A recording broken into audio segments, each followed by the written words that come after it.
Marc Aurèle, Pensée pour moi-même, livre 8. Voici encore un argument pour t'éloigner de la gloriole. Tu ne peux plus faire en sorte de passer ta vie entière, en tout cas la partie écoulée depuis ta jeunesse, en philosophe. Et il est évident que, pour beaucoup, comme pour toi-même, tu es loin de la philosophie. Tu es confondu. Il ne t'est plus facile d'accéder à la gloire du philosophe. Il y a un obstacle à la base. Donc, si tu vois comment se présente l'affaire, néglige ta réputation. Contente-toi de passer le reste de ta vie, quelle qu'en soit la durée, comme le veut ta nature. Réfléchis à ce qu'elle veut et ne te tracasse pour rien. Car après tant d'errance, tu es convaincu de n'avoir trouvé le bonheur nulle part, ni dans les syllogismes, ni dans la richesse, ni dans la gloire, ni dans la jouissance, nulle part. Où la trouver alors? Dans la pratique de ce que recherche la nature humaine. Comment la pratiquer? En ayant des principes qui régissent les impulsions et les actions. Lesquels? Eh bien, par exemple, au sujet du bien et du mal, qu'il n'y a pour l'homme aucun bien qui ne le rende juste et aucun mal qui ne produise l'effet inverse. À chacune de tes actions, demande-toi, comment est-elle pour moi? Ne vais-je pas m'en repentir? Sous peu, je serai mort et tout aura disparu. Que rechercher de plus que l'action présente d'un être sensé et politique ayant les mêmes droits que Dieu?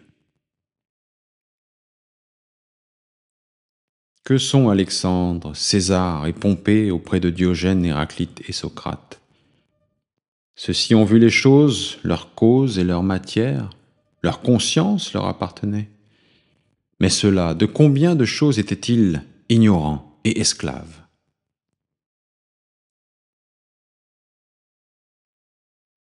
Mais tu peux en mourir, ils n'en feront pas moins les mêmes erreurs.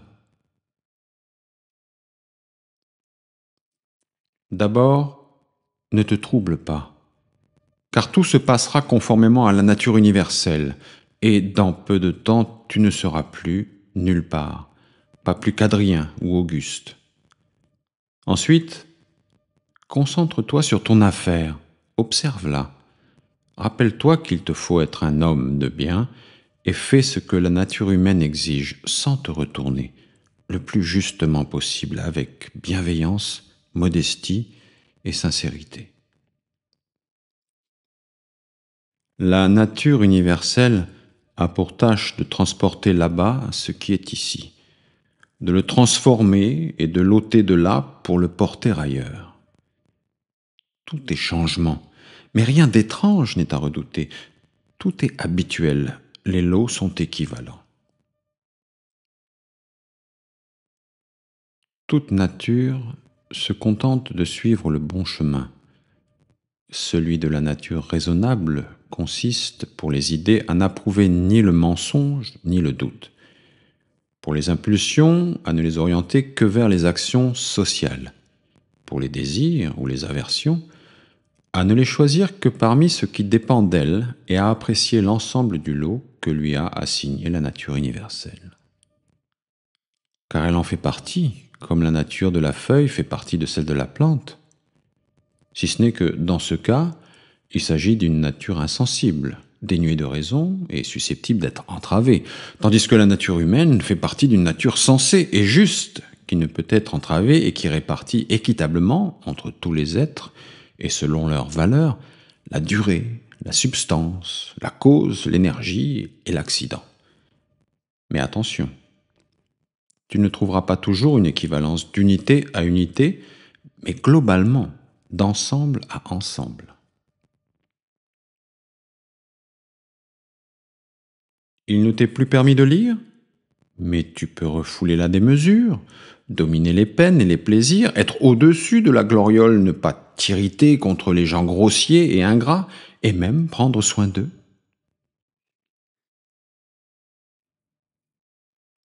Et qu'on ne t'entende plus te plaindre de la vie de cour.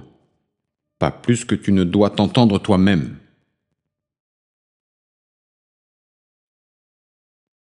Se repentir, c'est se reprocher d'avoir laissé passer quelque chose d'utile. Or, le bien est nécessairement utile, et il faut que l'honnête homme s'en soucie. Mais aucun honnête homme ne se repentirait d'avoir laissé passer un plaisir. Donc le plaisir n'est ni utile ni bon.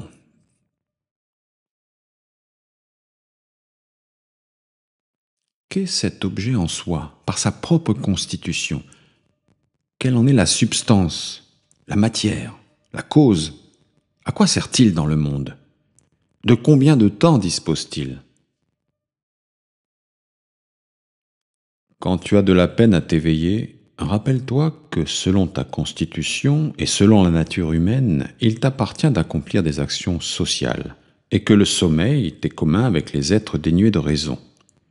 Or, ce que chacun accomplit conformément à la nature est plus familier, plus naturel et plus agréable. Constamment, et si possible à chaque idée, applique les sciences naturelles, la pathologie et la dialectique. À chaque rencontre, dis-toi, cet homme, quels sont ses principes sur le bien et le mal? Car si sur la peine et le plaisir, sur leurs causes respectives, sur la gloire et l'obscurité, sur la vie et la mort, il a tel principe, je ne trouverai rien d'étonnant, rien d'étrange à ce qu'il fasse telle chose, et je me souviendrai qu'il est obligé d'agir ainsi.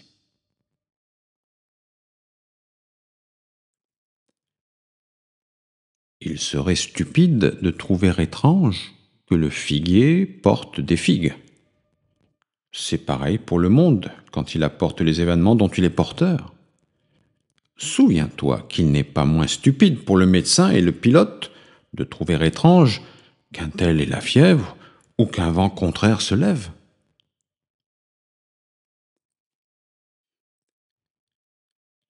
Souviens-toi que changer d'avis pour prendre le parti de celui qui te corrige, c'est aussi une liberté. Car il s'agit de ton activité qui s'accomplit selon ton impulsion, ton jugement et bien sûr ton intelligence. Si cela dépend de toi, pourquoi fais-tu cela? Si cela dépend d'un autre, qui blâmer? Les atomes ou les dieux? Dans les deux cas, c'est de la folie. Il ne faut blâmer personne. Si tu le peux, redresse le coupable, ou du moins son action. Si tu ne le peux pas, à quoi sert le blâme? Il ne faut rien faire au hasard.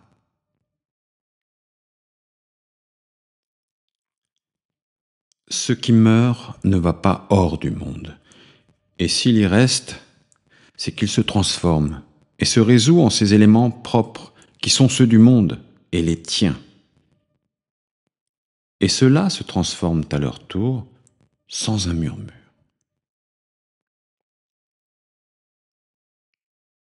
Chaque être est fait pour quelque chose. Le cheval, la vigne, quoi d'étonnant à cela? Le soleil aussi, dira-t-on, est fait pour quelque chose, de même que les autres dieux. Et toi, pourquoi es-tu fait? Pour l'agrément? Vois si cette conception est soutenable.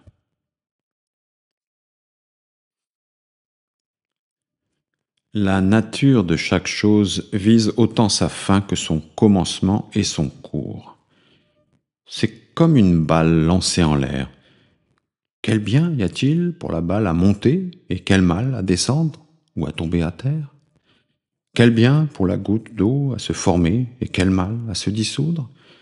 Pareil pour la lampe.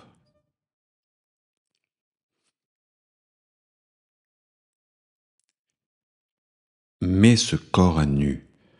Vois ce qu'il est et ce qu'il devient sous l'effet de la vieillesse, de la maladie, de la débauche. Celui qui loue et celui qui est loué, celui qui se souvient et celui dont on se souvient sont pareillement éphémères. En outre, Cela se passe dans un coin de cette région, et même là, tous ne s'entendent pas entre eux, ni avec eux-mêmes, et la terre entière n'est qu'un point.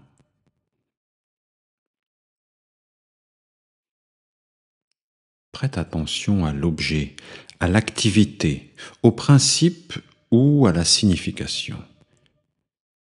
Il est juste que tu souffres. Au lieu de devenir bon dès aujourd'hui, tu le remets à demain. Tu fais quelque chose? Fais-le en le rapportant au bien des hommes. Il t'arrive quelque chose? Accepte-le en le rapportant au Dieu et à la source commune d'où découlent tous les événements.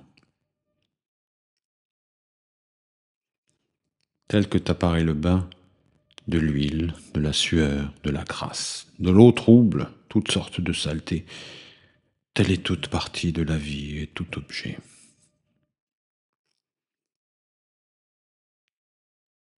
Lucilia Ontera Verus, Segunda Maxime, Epithycamus, Diotime, Antonin, Faustine, Célère, Adrien.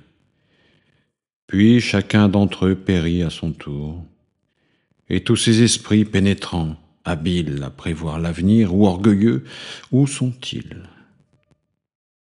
Tout est éphémère, tout est mort depuis longtemps. De plusieurs, il n'est même jamais fait mention, d'autres sont passés dans la légende, d'autres encore de la légende sont tombés dans l'oubli. Souviens-toi qu'il faudra que ton agrégat se disperse, que ton souffle s'éteigne, ou qu'il émigre et se fixe ailleurs.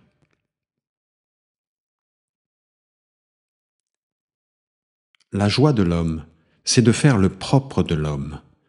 Le propre de l'homme, c'est la bienveillance envers son semblable, le mépris des sensations, la sélection des idées justes et la contemplation de la nature universelle avec les événements qu'elle détermine.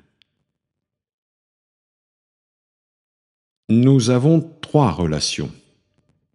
L'une avec l'enveloppe qui nous entoure, l'autre avec la cause divine de ce qui arrive à chacun, et la troisième avec nos compagnons de vie.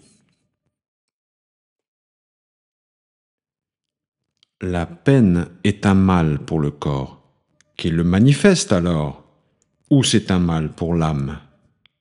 Mais elle est capable de préserver sa propre sérénité, son propre calme, sans considérer que cela est un mal.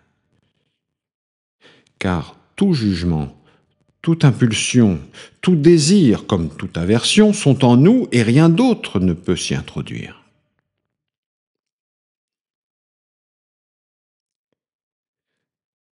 Efface les idées en te répétant sans cesse. Il dépend maintenant de moi qu'il n'y ait en cette âme aucune méchanceté, ni aucun désir, ni en général aucun trouble. En voyant toutes les choses comme elles sont, je me sers de chacune selon sa valeur. Souviens-toi de cette faculté naturelle.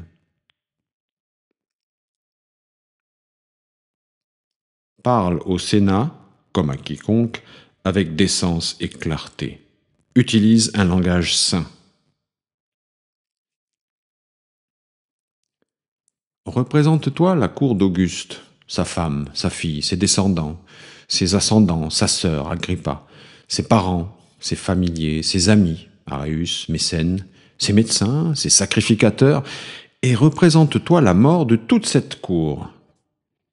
Passe ensuite aux autres, et pas à la mort d'un seul, mais par exemple à celle de tous les Pompées. Pense à cette inscription sur les tombeaux, dernier de la lignée. Les ancêtres se sont tellement tourmentés pour laisser un héritier, mais il faut bien qu'il y ait un dernier. Ainsi disparaît toute une ligne.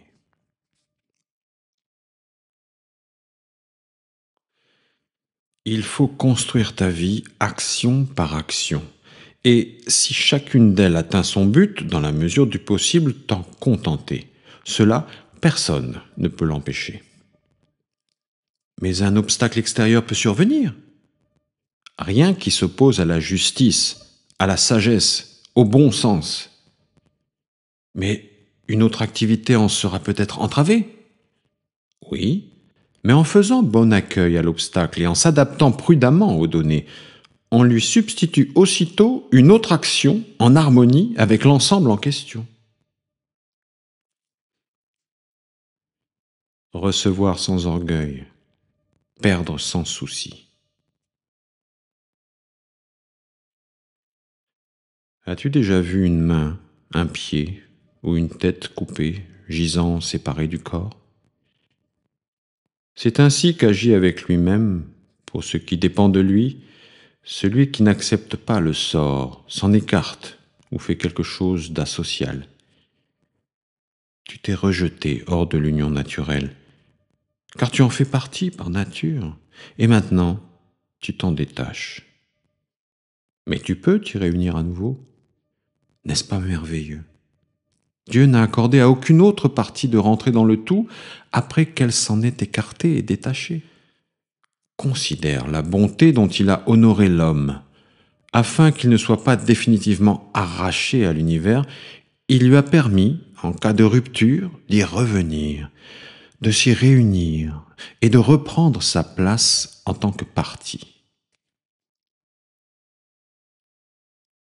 Parmi les facultés que la nature des êtres raisonnables a données à chacun, nous avons reçu celle-ci.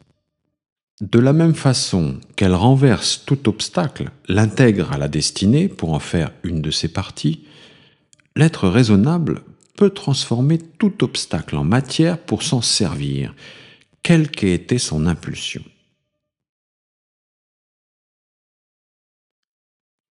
Ne te laisse pas bouleverser par l'image de ta vie entière. Ne passe pas en revue les nombreuses épreuves qui t'ont probablement accablé, mais à chacune des épreuves présentes, demande-toi, qu'y a-t-il là d'intolérable et d'insupportable? Tu rougiras de l'avouer. Ensuite, rappelle-toi que ce n'est ni l'avenir ni le passé qui t'accable, mais le présent toujours. Et il s'amenuise si tu le circonscris, si tu l'isoles et si tu confonds ton intelligence quand elle n'est pas capable de l'affronter isolément. Panthée ou Pergame sont-ils maintenant assis à côté du tombeau de Vérus? Quoi? Et Chabrias ou Diotime à côté de celui d'Adrien? Très drôle. Et alors, s'ils y étaient, leur maître le sentirait-il?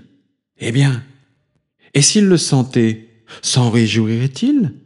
Mais encore, et s'il s'en réjouissait, les autres en seraient-ils pour autant immortels? N'étaient-ils pas prédestinés d'abord à devenir vieux pour mourir ensuite? Et que devait faire leur maître après leur mort? Puanteur que tout cela, pourriture dans un sac. Si tu peux voir clair, porte les jugements les plus sages. Je ne vois pas dans la constitution de l'être raisonnable de vertu qui se rebelle contre la justice, mais contre le plaisir, je vois la tempérance. Si tu renonces à ton opinion sur ce qui semble t'affliger, tu te mets toi-même en toute sécurité. Qui, moi-même? La raison. Mais je ne suis pas la raison. Soit. Que la raison du moins ne s'afflige pas elle-même, et si quelque chose va mal en toi, qu'elle se fasse sur ce mal une opinion. Un obstacle à la sensation est un mal pour une nature animale, de même qu'un obstacle à l'instinct. Il existe aussi un obstacle et un mal pour une nature végétale. Pareillement, un obstacle à l'intelligence est un mal pour une nature intelligente. Rapporte tout cela à toi-même. La peine et le plaisir te touchent? Cela concerne ta sensibilité. Ton impulsion a été entravée? Mais si tu t'élances sans réserve, c'est déjà un mal pour toi en tant qu'être raisonnable. Si tu retiens ton intelligence, en revanche, tu n'es ni lésé ni entravé. Personne d'autre que toi ne peut faire obstacle au propre de l'intelligence. Ni le feu, ni le fer, ni un tyran, ni la calomnie, ni quoi que ce soit d'autre ne peut l'atteindre. Quand elle est devenue une sphère parfaite, elle le reste. Je ne mérite pas de m'affliger, car je n'ai jamais affligé volontairement personne. À chacun son plaisir. Le mien consiste à avoir une conscience saine, qui ne se détourne ni des hommes, ni des événements qui arrivent aux hommes, mais regarde tout avec des yeux bienveillants, l'accepte et se sert de chaque chose selon sa valeur.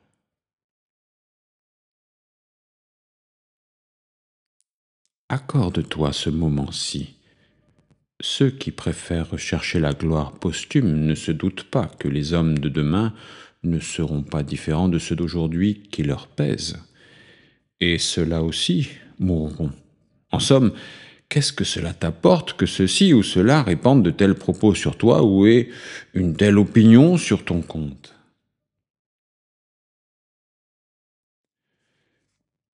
Prends-moi et jette-moi où tu veux. Là encore, mon esprit sera paisible, c'est-à-dire satisfait d'être et d'agir conformément à sa propre constitution.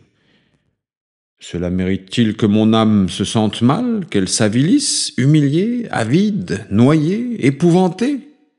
Que trouver qui vaille cette peine?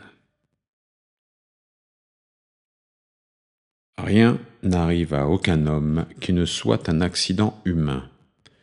Rien n'arrive au bœuf qui ne soit propre au bœuf, et il en est de même pour la vigne ou la pierre. Donc, si à chacun arrive ce qui lui est habituel et naturel, pourquoi se fâcher? La nature universelle ne t'a rien apporté d'intolérable?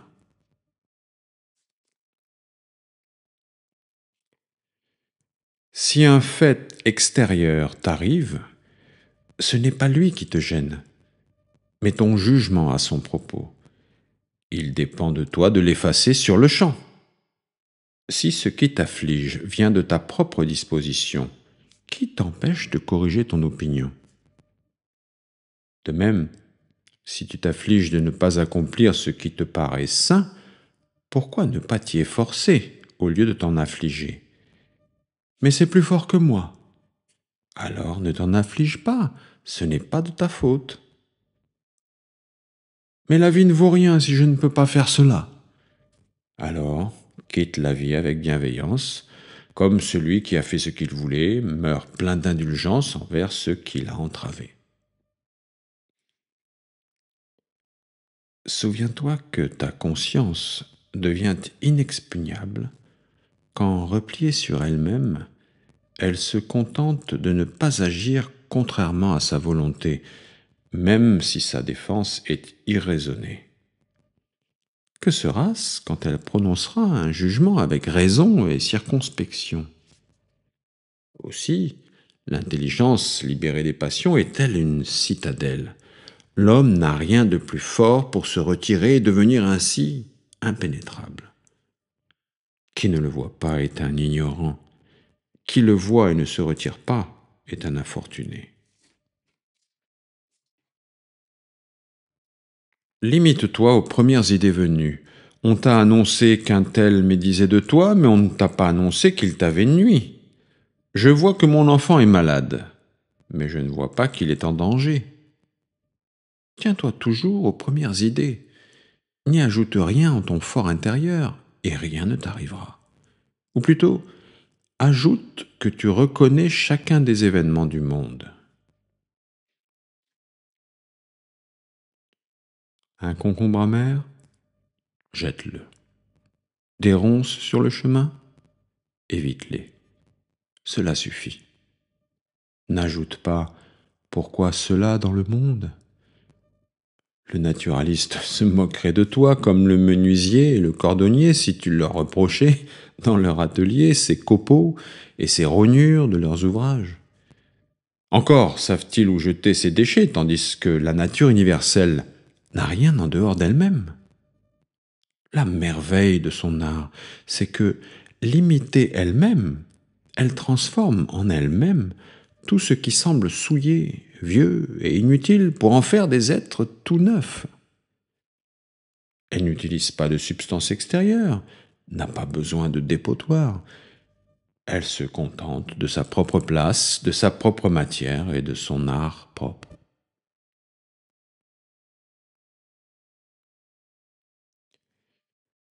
Ne t'éternise pas dans tes actions, ne te disperse pas dans tes entretiens, ne t'égare pas dans ton imagination.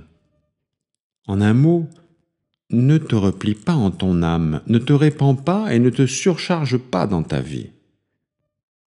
On t'assassine, on te dépaisse, on t'accable de malédictions. En quoi cela atteint-il la pureté, la prudence, la sagesse, la justice de ton intelligence ? C'est comme si un passant, s'arrêtant près d'une source limpide et agréable, se mettait à l'injurier. Elle n'en cesserait pas de couler et d'être savoureuse. Et même si on y jetait de la boue ou du fumier, elle les diluerait et les entraînerait bien vite sans en être souillée. Comment avoir en toi une source intarissable au lieu d'un puits ? Développe en toi l'indépendance à tout moment, avec bienveillance, simplicité et modestie. Celui qui ne sait ce qu'est le monde ne sait où il est. Celui qui ne sait pourquoi il est fait ne sait ni qui il est, ni ce qu'est le monde. Celui qui néglige un de ces points ne peut dire pourquoi il est fait. Que te semble-t-il de celui qui estime la louange ou le blâme de ceux qui ne savent ni où ils sont, ni ce qu'ils sont ?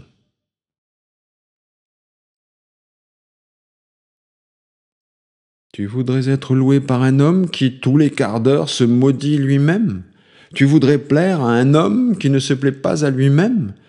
Se plaît-il à lui-même, celui qui regrette presque tout ce qu'il a fait ? Ne te contente plus de respirer ta part de l'air ambiant, mais prends désormais aussi ta part de l'intelligence qui embrasse tout, car la faculté intelligente n'est pas moins répandue partout, elle n'imprègne pas moins celui qui peut l'assimiler que l'air, celui qui peut le respirer. En général, la méchanceté ne nuit pas au monde, et en particulier, elle ne peut nuire qu'à celui qui, à son gré, est en mesure de s'en débarrasser. La liberté de choix de mon prochain est aussi indifférente à la mienne que son souffle et sa chair. En effet, si nous sommes faits les uns pour les autres, néanmoins nos consciences ont chacune leur propre autorité. Afin que mon malheur ne dépendît pas d'autrui, il n'a pas plu à Dieu que la méchanceté de mon prochain fût un mal pour moi. Le soleil semble se diffuser, et en effet il se diffuse, mais sans effusion. Car cette diffusion est extension. C'est parce qu'il rayonne que les éclats du soleil sont appelés des rayons. Qu'est-ce qu'un rayon ? Tu peux le voir si tu regardes la lumière du soleil qui pénètre dans une pièce sombre par une fente. Elle s'étend en ligne droite pour se poser sur le premier support venu qui la coupe de l'espace qui suit. Elle s'y tient sans glisser, sans tomber. Voilà ce que doit être l'intelligence. Diffusion et non effusion, et extension. Il ne faut pas qu'elle heurte violemment et impétueusement les obstacles qu'elle rencontre, ni qu'elle se laisse abattre par eux, mais qu'elle s'y tienne en éclairant ce qui la supporte. L'objet, qui ne l'accueillerait pas, se priverait lui-même de lumière. Celui qui craint la mort craint ou bien l'insensibilité ou bien une sensation nouvelle. S'il n'y a plus de sensation, tu ne sentiras plus aucun mal. Si tu acquiers une autre sensibilité, tu seras un autre être et tu n'auras pas cessé de vivre. Les hommes sont faits les uns pour les autres. Instruis-les ou supporte-les. On ne projette pas le javelot et l'intelligence de la même façon. Cependant, l'intelligence, quand elle fait attention et tourne son regard vers son objet, s'y projette aussi directement. Pénètre dans la conscience de chacun et laisse autrui pénétrer dans la tienne.